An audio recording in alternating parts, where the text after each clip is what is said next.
दोस्तों कल सुबह लड़का काम कर रहा था तो एक चिड़िया का बच्चा टेबल पे गिरा हुआ दिखाई दिया। तो हमने देखा तो बच्चा जिंदा था। बच्चा कम से कम 15 फीट ऊंचाई से गिरा हुआ है, फिर भी जिंदा रह गया है। इंसान का बच्चा होता तो कब का मर जाता, लेकिन ये चिड़िया का बच्चा है तो जिंदा है। और घोंसला भी टूट गया है, वरना हम वापस उसको घोंसले में रख सकते हैं। तो अभी बच्चा जिंदा है तो हम उसको बचाने की ट्राई करेंगे। तो आपको दिखाएंगे कैसे हम उसको बचा लेते हैं और कैसे बचा पाएंगे।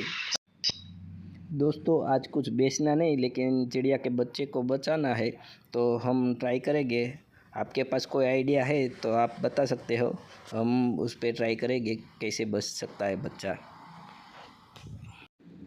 बच्चा एकदम छोटा है, जो समझ लो अंडे से 2-4 दिन पहले ही बाहर निकला हुआ है।